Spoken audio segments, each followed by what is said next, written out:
the smell hits you first. Dust, old stone, something else underneath. Something that has been sealed inside these walls for 500 years and has never fully left. You are standing beneath Topkapi Palace in Istanbul. A city of 17 million people moves above your head. Trams run, cafes fill with morning noise. Tourists photograph golden minarets against blue sky. Nobody down here, nobody ever comes down here. Your torch finds the wall, and there they are. Crosses, dozens of them, scratched into the stone with fingernails, with broken pottery shards, with whatever these women could find in the dark. Crude, desperate, permanent. Beside them, 4 words carved in Latin, Lux in Tenebris Lucet.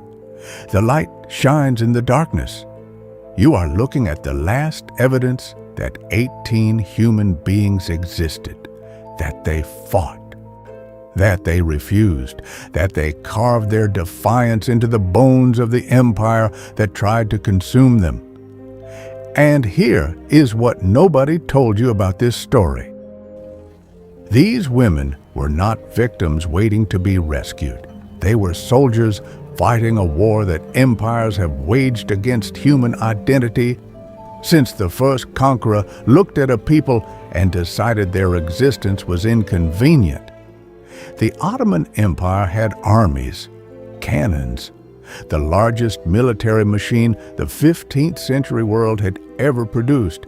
It had gold and gunpowder and the accumulated strategic intelligence of a civilization that had been conquering things for 200 years. And it threw all of that at 23 women who had nothing but their faith and their fingernails. The women won, not the way empires measure winning. Not with armies or treaties or flags raised over conquered ground. They won the only way that actually lasts. They left a mark that outlived everything sent to erase them. Before we descend into that underground chapel and follow these women into the darkest years of their lives, drop a comment right now and tell me what city and country you are watching from. Because this story did not happen in some distant mythological past. It happened in a building that still stands, in a city you could fly to tomorrow. And I want to know where you are standing when you hear it. You are watching the Crimson Archives, and we are just getting started. To understand what happened to these women, you need to understand the machine that consumed them. Not the Ottoman army, not Hassan Pasha, not even Sultan Mehmed II. The machine underneath all of those things, the one that had been running for decades before it ever turned its attention to a hilltop convent in Thessaly. Forget what you think you know about Ottoman conquest. The popular image is fire and sword. Cities burned, populations slaughtered. The dramatic Hollywood version of empire building, where the bad guys announce themselves with violence and the good guys die nobly in the rubble. That is not what the Ottomans were doing in 1470. What they were doing was far more sophisticated, far more patient, and far more terrifying. Mehmed II had taken Constantinople in 1453. 53 days of siege artillery reduced the walls of a city that had stood for 1,000 years. The greatest cathedral in Christendom fell in an afternoon. The Hagia Sophia's crosses came down within hours of the last Byzantine defender dying on the ramparts. Its bells were melted, its mosaics plastered over. Within a week, the call to prayer was echoing from domes where Christian hymns had sounded for 9 centuries. But here is what Mehmed understood that most conquerors never grasp. Killing people is easy. Empires do it constantly. It requires only soldiers and steel and the willingness to pay the price in blood. Erasing people is something else entirely. A massacre creates martyrs. Martyrs inspire resistance. Songs are written, stories are told. The dead become more dangerous than the living because you cannot imprison a story. You cannot execute a memory. You cannot garrison a legend. Mehmed had watched this dynamic play out across the collapsed fragments of the Byzantine world. Greek monasteries where monks had been killed had become pilgrimage sites. Their deaths had become fuel. The resistance burned hotter after every execution than it had before. So the Sultan changed the strategy, not massacre, erasure. The system had been refined across a decade of practice by the time it reached Thessaly in 1470. Greek monasteries in Morea, Serbian convents in the Balkans, Armenian churches in Anatolia. The pattern was always identical. First came the offer, convert, receive protection, live. Then came the silence when the offer was refused. Then came something that left no songs, no stories, no martyrs, just absence.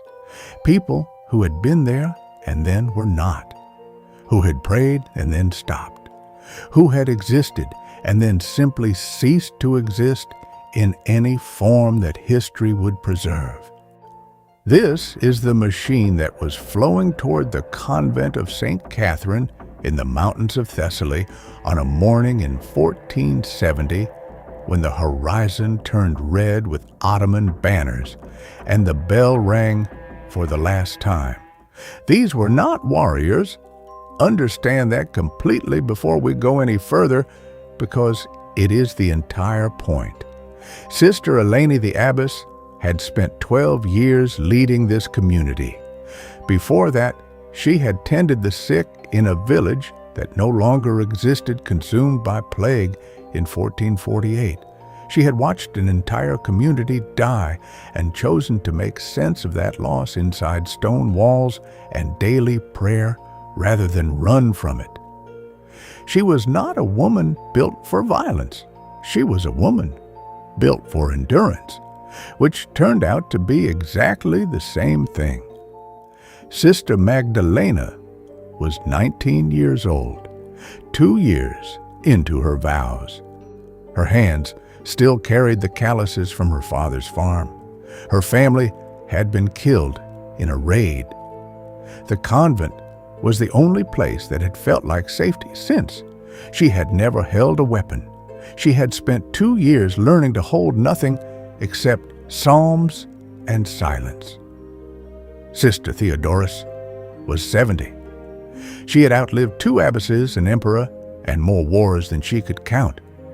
She had stopped fearing death decades ago with the calm of someone who has simply run out of capacity for that particular emotion. 23 women, rosaries for weapons, faith for armor. The Ottoman war machine that arrived at their walls on that morning in 1470 had conquered nations, had dismantled empires, had reduced cities that had stood for centuries to administrative problems to be processed and filed. It had never met anything quite like this. The first cannonball hits just after dawn. Not the chapel, the bell tower, deliberate, calculated. The bell that has rung every morning for 140 years shatters mid-swing, and the pieces rain down into the courtyard where the sisters grow healing herbs. This is not random destruction. This is surgical. You silence the bell first because the bell is the voice of the community. You cut the voice before you cut anything else. Sister Eleni does not scream. She stands, raises her crucifix, and begins to sing the Kyrie eleison, Lord have mercy. One by one, 23 voices join her, rising against cannon fire and the roar of an empire that has already decided their fate. By midday, the gates are breached. And here is where the story inverts everything you expected. The soldiers who pour into the courtyard are not carrying swords. They are carrying ledgers, quills, ink pots, They move through the convent like accountants conducting an audit, counting, recording, cataloging, because to the Ottoman administrative system, these women are not people. They are assets, resources to be evaluated and allocated. The dehumanization is not expressed in violence. It is expressed in paperwork, which is somehow worse. A translator steps forward, a Greek man from these very hills. His voice shakes as he reads the standard offer, and you can hear the shame buried underneath every word. The Sultan's mercy, new lives, new names, protection. All you must do is speak the words. Sister Eleni steps forward, calm, almost serene. The kind of calm that comes not from absence of fear, but from having already decided that fear is irrelevant to the decision being made. Yeah, she speaks directly to the translator in Greek, clear enough that every soldier in the courtyard understands without translation. We have already given our lives to a king. We have nothing left to surrender. The officer in charge is a man named Hassan Pasha. His name appears in Ottoman military records from the 1470 Thessalian campaign. He is not a brute. He is not a fanatic. He is something more dangerous than either. He is a professional. He does not respond with anger. He responds with a smile. Because Hassan Pasha has done this before in Morea, in the Balkans, in Anatolia. He has faced men and women who believed their faith would protect them, and he has watched that belief dissolve under the application of precisely calibrated pressure. He knows something these women do not yet understand. He does not need to break their faith. He only needs to break their bodies. The mind follows, eventually. That night, the women are locked inside their own chapel.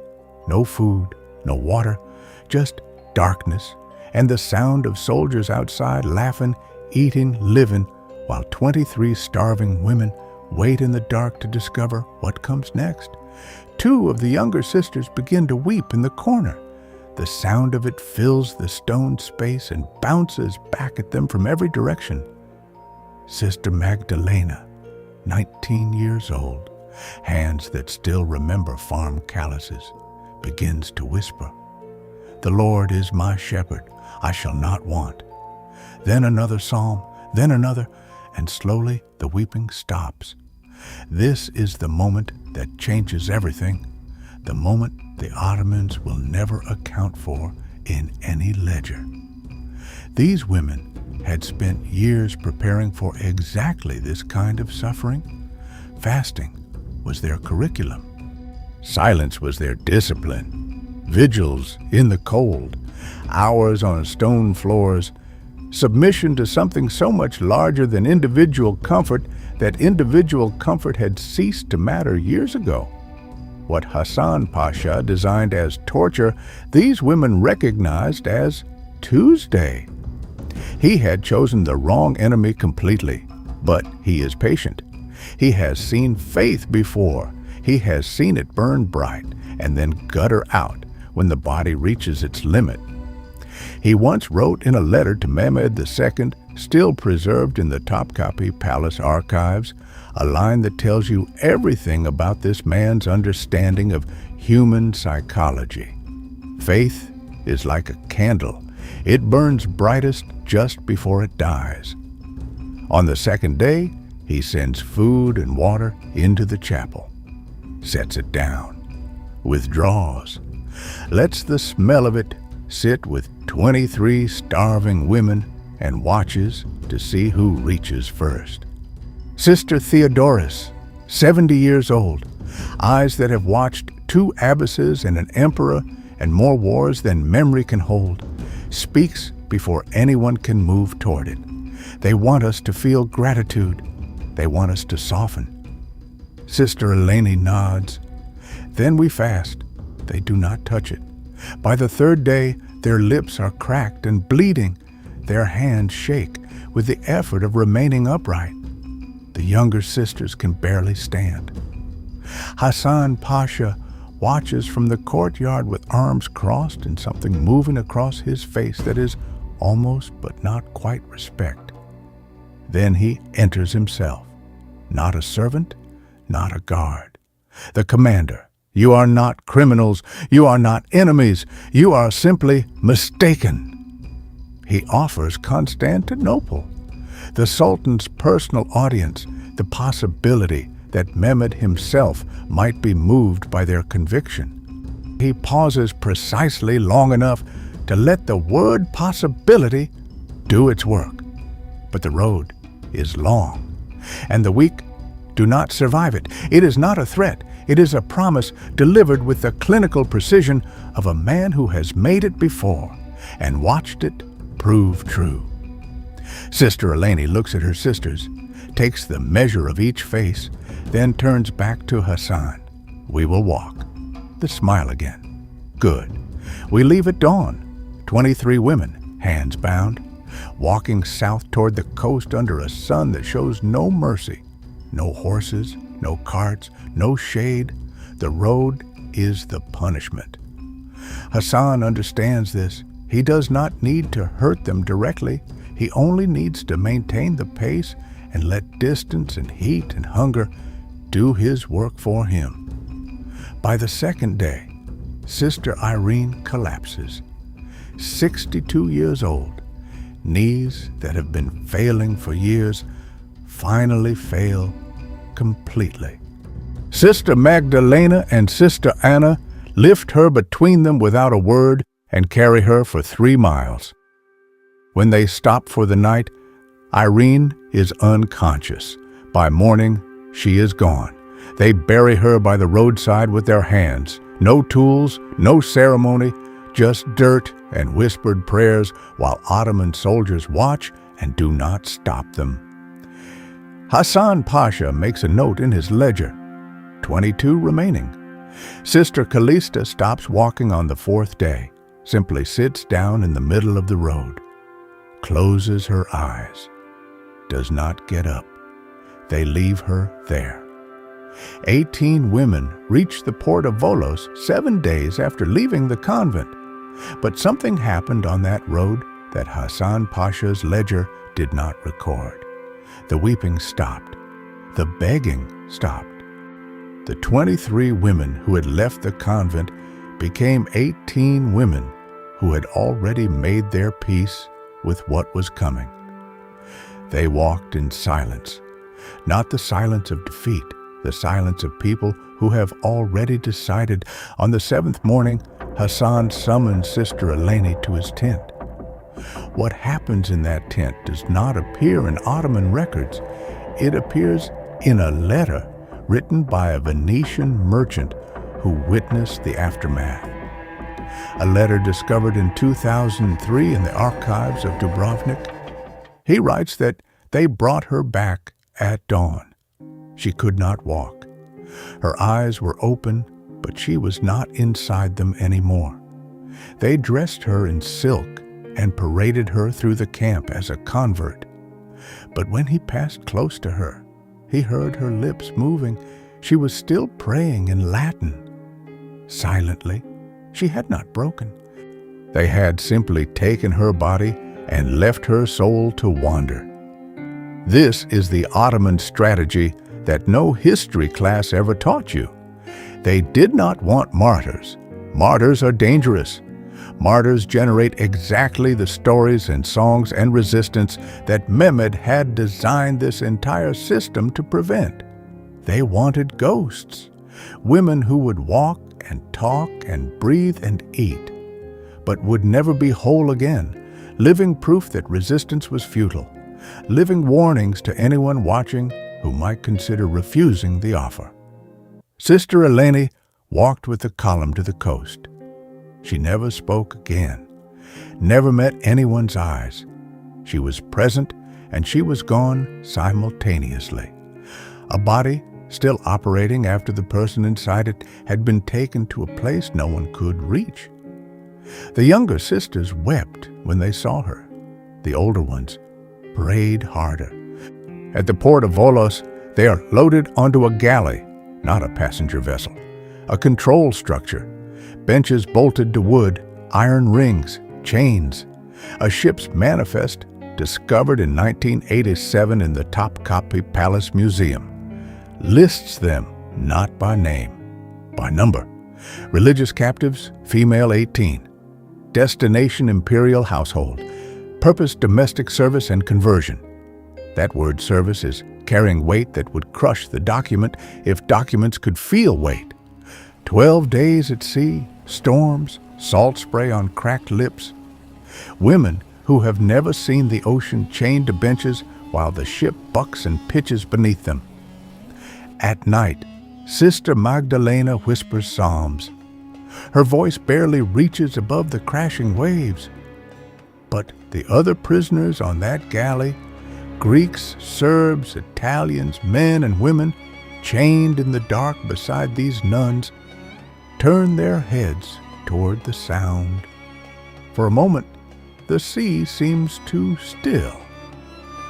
When the ship enters the Bosphorus and the skyline of Constantinople rises against the dawn domes and minarets and walls that seem to go on forever, someone in the group whispers something that the Venetian merchant letter records as one of the most devastating lines in the entire account.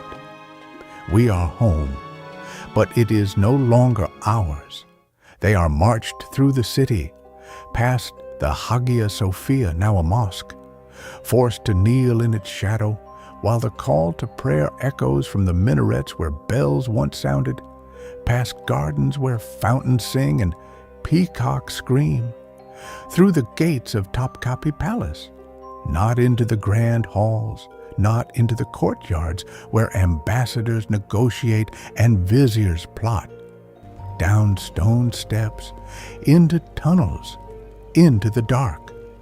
Beneath the palace, there is a network that tourists never see. Storage rooms, servant quarters, forgotten corridors winding through bedrock, and in the farthest corner, sealed off for centuries by a false wall, a room with no official purpose. In 2011, archaeologists conducting restoration work broke through that wall. What they found stopped them completely.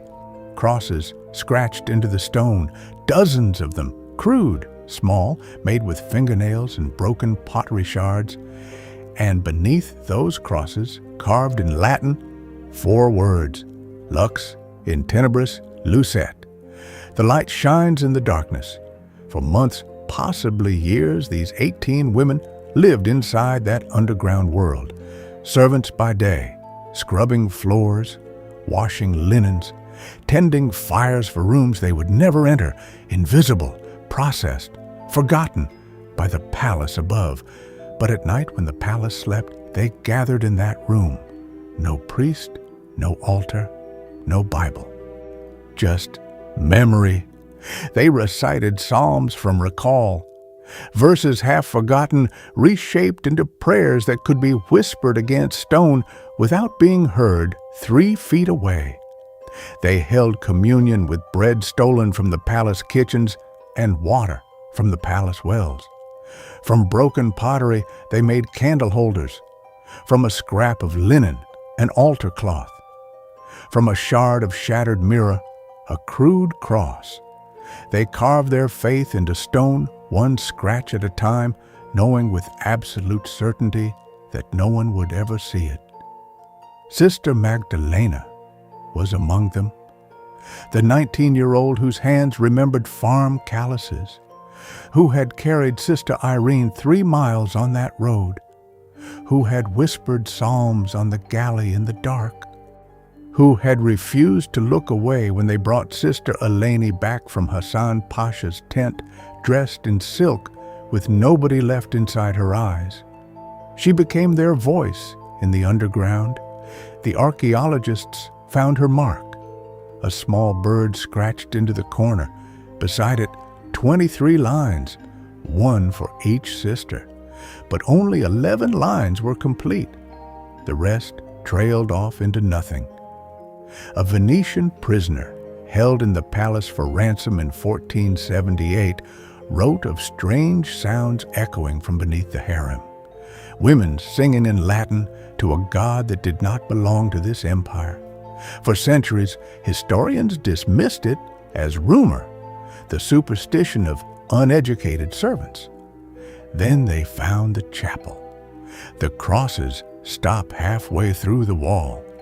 The scratches become erratic, desperate, deeper, as though the hands making them were pressing harder against something that was closing in. Then nothing. Ottoman records from 1482 mention a cleansing of palace staff under the new sultan. Anyone deemed unproductive or resistant was removed.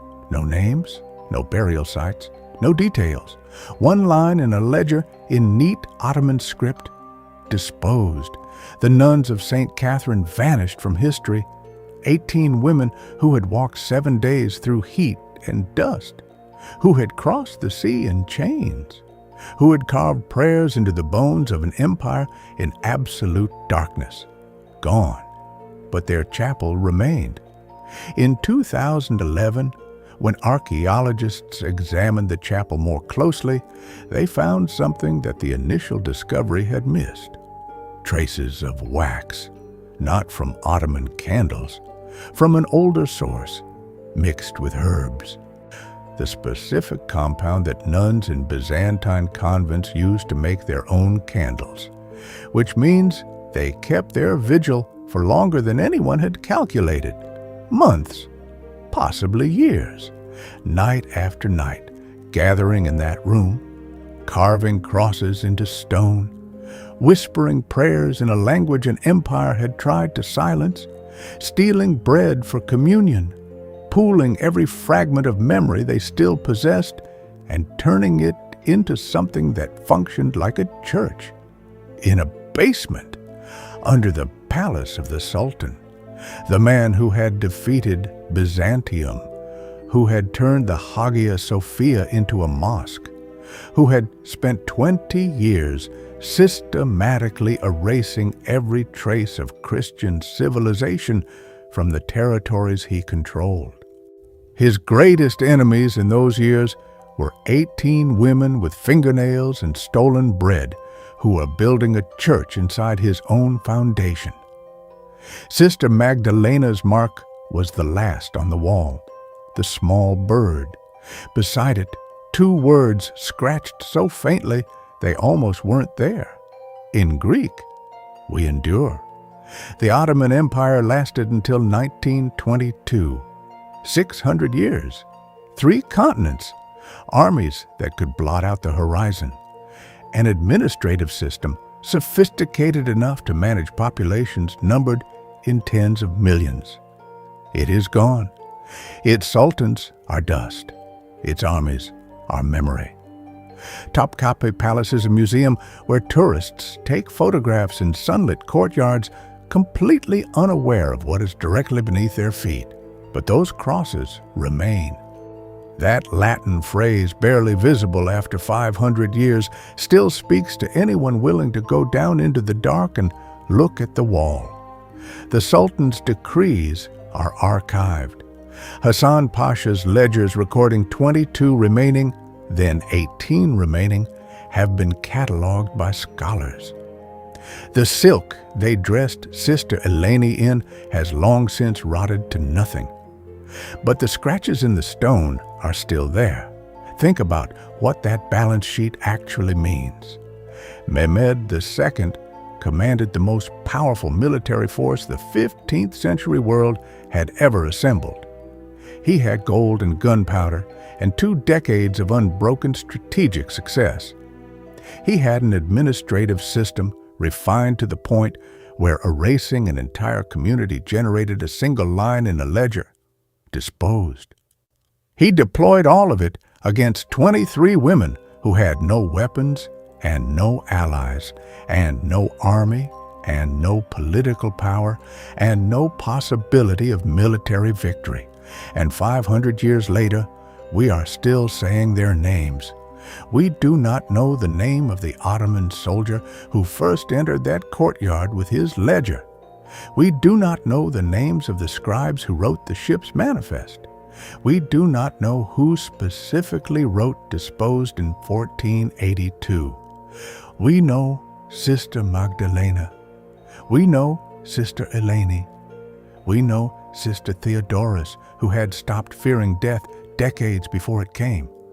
We know Sister Irene, who died on the road and was buried by her sisters with their bare hands while soldiers watched. The empire tried to turn them into numbers, into assets, into ghosts, into nothing.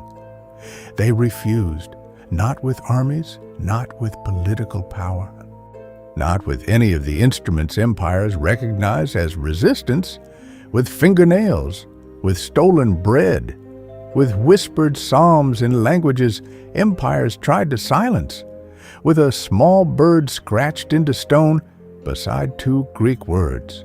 We endure. This is not a story about religion. It is not a story about the Ottomans versus the Christians or Islam versus Christianity or any of the clean ideological frames that people reach for when they want to make history comfortable to hold. It is a story about what power does when it decides that the existence of certain people is strategically inconvenient. It is a story about the specific tools power uses to accomplish that erasure. Not just violence, not just armies, the subtler instruments, the ledgers, the manifests, the offers of mercy that are actually threats delivered in soft voices, the silk dresses, the administrative language that converts human beings into numbers with a destination and a purpose. And it is a story about what happens when those tools meet people who have already decided that their identity is not negotiable. The Ottoman strategy was sophisticated, elegant even in its own cold way. Do not create martyrs, create ghosts, living proof that resistance was futile. Women who breathe and walk and eat, but are no longer whole. Warnings to everyone watching. It failed, not because of any military or political counterforce. It failed because 18 women in a basement decided that as long as they could scratch one more cross into stone, they had not been erased. The empire that wanted to write the final word found out that the women it had disposed of were still writing. There is a line from the Gospel of John that Sister Magdalena carved into the wall of that underground chapel. Lux in Tenebris Lucet. The light shines in the darkness, and the darkness has not overcome it. She carved it knowing she would never leave that palace, knowing her name would be lost, knowing the world would move forward above her head without any awareness that she existed beneath it. She carved it anyway, because she understood something that 600 years of Ottoman power never did. You can take everything from a person, their home, their freedom, their safety, their name. You can chain them to benches on galleys and lock them in underground rooms and dress their leaders in silk and parade them as converts. You cannot take what they carry inside them. You cannot silence what they carve into stone. The darkness did not overcome. The archaeologists found the chapel in 2011, and now you have found it too. These women were meant to be disposed of, filed away, processed into silence, forgotten so thoroughly that not even the memory of forgetting them would survive. They are still here, in those crosses, in that Latin phrase, in the bird Sister Magdalena scratched beside the words "we endure," in this story that you are hearing right now, 500 years after an empire wrote a single word in a ledger and closed the book. The book did not stay closed. It never does. If you believe these voices deserve to be heard, then do not let this story stop here. Share it with someone who needs to understand what erasure actually looks like and what it costs to resist it. Subscribe to the Crimson Archives, because every week we descend into the places history tried to seal shut, and we pull out what was left behind, not for us, for them, for the voices that carved themselves into stone in the dark, trusting that someone someday would come down and read the walls. You just did. Lux in Tenebris Lucet. The light shines in the darkness, and the darkness has not overcome it.